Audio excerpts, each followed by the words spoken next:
The Strait of Hormuz carries roughly a fifth of global petroleum consumption through a channel narrower than the distance from Manhattan to Newark.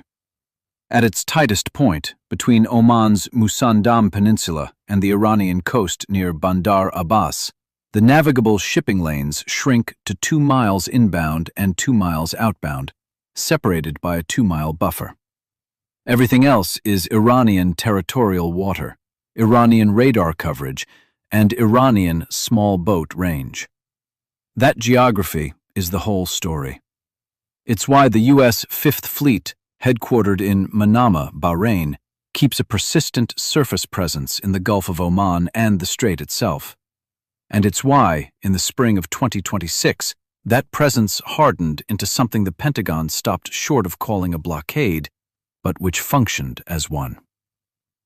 The trigger came on April 18th. According to a CENTCOM press release issued the following morning, 3 Islamic Revolutionary Guard Corps Navy fast attack craft made a high-speed approach on the guided missile destroyer USS Thomas Hudner, DDG-116, operating in international waters east of Larak Island. The boats closed inside 500 yards. Warning flares were fired. The boats broke off. No shots were exchanged, but the incident was the 4th in 9 days. The 3 preceding incidents had followed a similar template. On April 9th, 2 Paycap-class boats had shadowed the destroyer USS Gravely at 1,200 yards for nearly 40 minutes before disengaging. On April 13th, an IRGCN helicopter, an AB-212, one of the surviving airframes from the pre-revolution inventory, had orbited a merchant tanker under U.S. escort at low altitude for 11 minutes. On April 16th, a single fast boat had broken from an Iranian coastal patrol formation and made a straight-line run at USS Mason before turning off at 900 yards. None of those incidents produced weapons release. All of them produced classified after-action reports that flowed up through Fifth Fleet's Operations Center to CENTCOM, and from there to the National Military Command Center at the Pentagon. Within 72 hours, President Trump issued a public directive authorizing U.S. Navy commanders to shoot down and destroy any Iranian vessel that harassed or endangered American warships in the Gulf. The wording matched almost verbatim a similar order issued in April 2020. This time, the rules of engagement that followed went further. The updated ROE, described in background briefings to USNI News and Defense News, lowered the threshold for lethal force from demonstrated hostile intent plus hostile act to demonstrated hostile intent alone. In practical terms, a commanding officer no longer needed to wait for an Iranian boat to fire first. A weapons-hot posture, closing speed, and refusal to respond to bridge-to-bridge hails were enough. That is not a small change. That is the doctrinal difference between a warning shot and a kill chain. The force CENTCOM assembled around that authority was built for exactly this fight. At its center, the Dwight D. Eisenhower Carrier Strike Group, CSG-2, repositioned from the Red Sea into the Gulf of Oman in early May. The Eisenhower CVN-69 carried Carrier Air Wing 3, 4 F/A-18E/F Super Hornet squadrons, an EA-18G Growler Electronic Attack Squadron, an E-2D Hawkeye Airborne Early Warning Squadron, and MH-60R and MH-60S helicopter detachments configured for surface warfare and search and rescue. The screen was heavier than usual. The Ticonderoga-class cruiser USS Philippine Sea CG-58 provided Air Defense Command with 122 vertical launch cells loaded with a mix of SM-2, SM-6, and ESSM interceptors. 3 Arleigh Burke-class destroyers, Thomas Hudner, DDG-116, Gravely, DDG-107, and Mason, DDG-87, filled out the surface action group. Each brought 96 VLS cells and the SPY-1D radar suite. 2 of them carried the SM-6 Block 1A, capable of engaging surface targets, cruise missiles, and terminal-phase ballistic threats. Underneath, at least one Virginia-class attack submarine held station in the Gulf of Oman. The Navy does not confirm SSN deployments in real time, but photographs of USS Georgia, an Ohio-class guided missile submarine carrying up to 154 Tomahawks, transiting the Suez Canal in late April, were published by USNI News. The message was not subtle. Ashore, at Naval Support Activity Bahrain, Vice Admiral Brad Cooper's successor as Fifth Fleet Commander held the tactical picture. Above him, at CENTCOM headquarters in Tampa, General Michael Kurilla owned the strategic call. The kill chain from an IRGCN speedboat's throttle push to a Mark 45 5-inch gun firing from a U.S. destroyer ran through both. That kill chain, on paper, sounds bureaucratic. In practice, it runs in seconds. A destroyer's spy radar picks up small surface contacts inside the outer engagement zone. The tactical action officer in the ship's Combat Information Center classifies the contacts, cross-references them against known IRGCN pattern-of-life data maintained by the Office of Naval Intelligence, and passes the picture to the commanding officer on the bridge. Bridge-to-bridge hails begin on Channel 16, then Channel 13.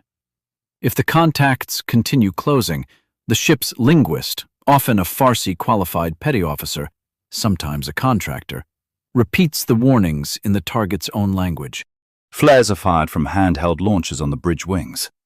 Crew-served .50 caliber gunners on the O3 level take a firing solution. The Mark 38 25mm chain guns, remotely operated from CIC, slew onto target.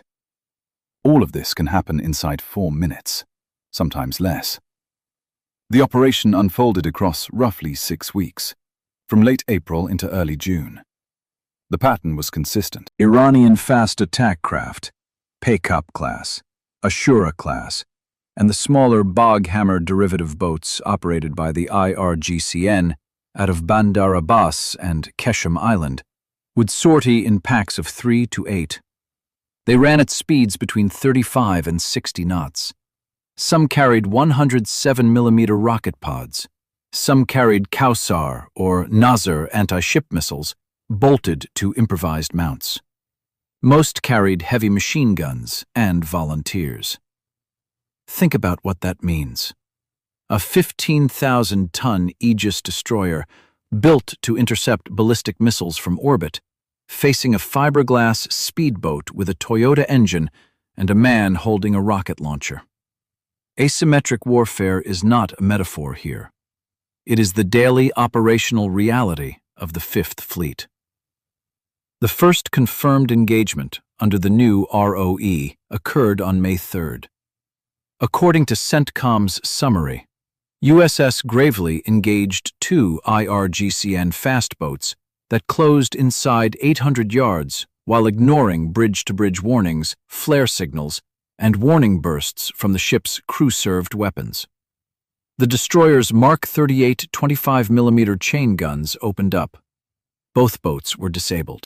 Iranian state media, Tasnim news agency, initially denied the incident, then acknowledged an unprovoked American aggression the following day.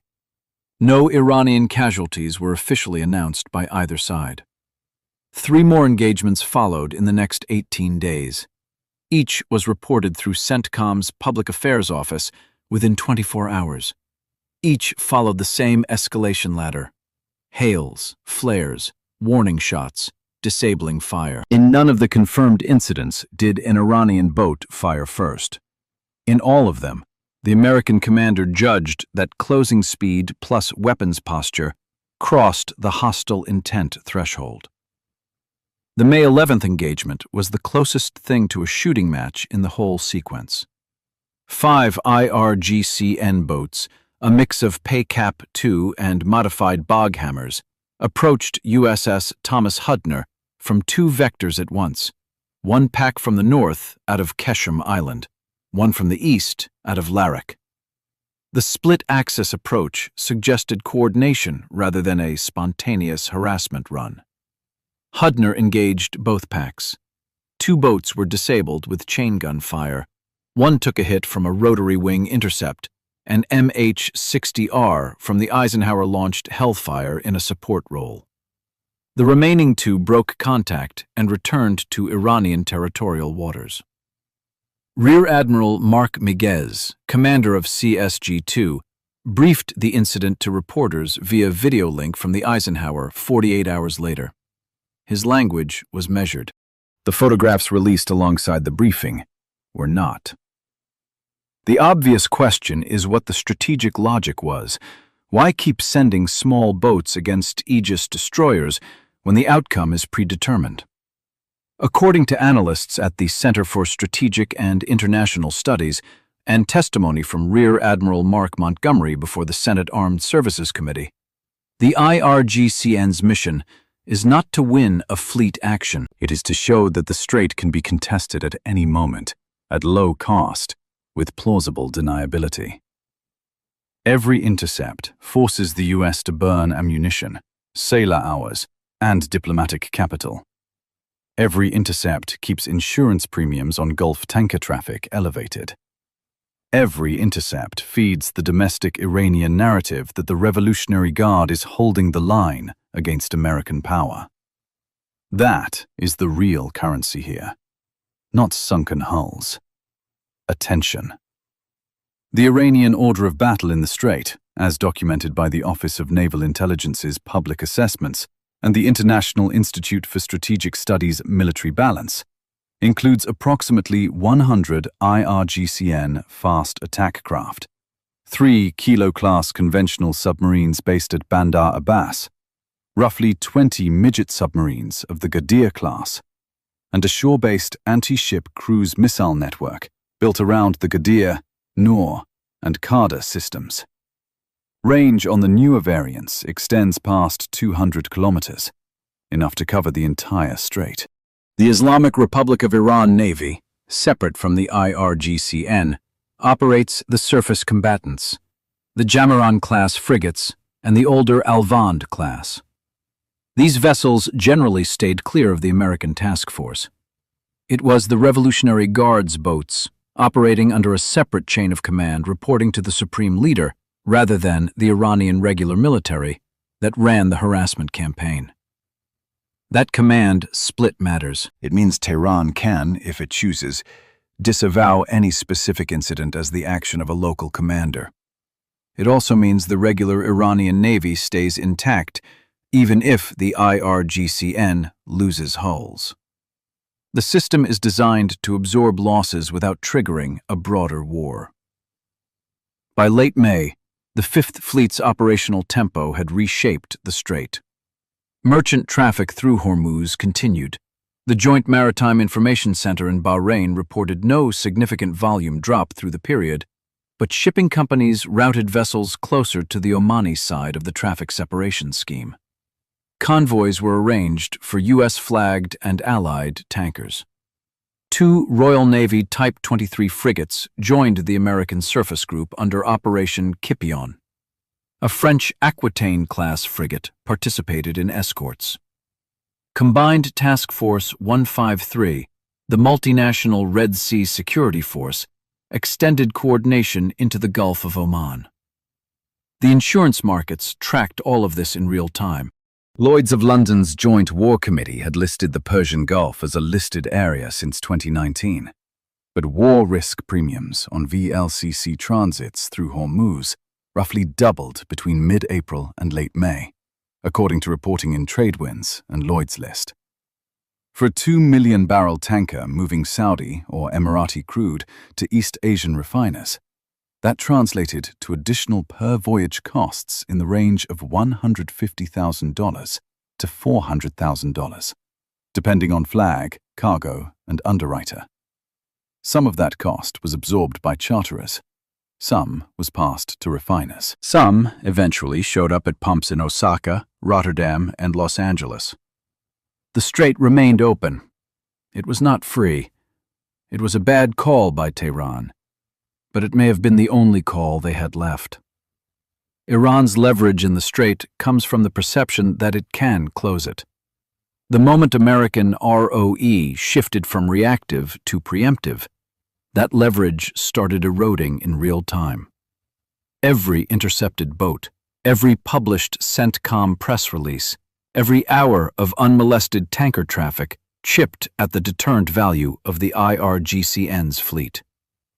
But climbing down publicly would collapse the domestic narrative in Tehran that sustains the Revolutionary Guard's political position. So the boats kept sortieing, and the destroyers kept engaging. The underway replenishment cycle told its own story.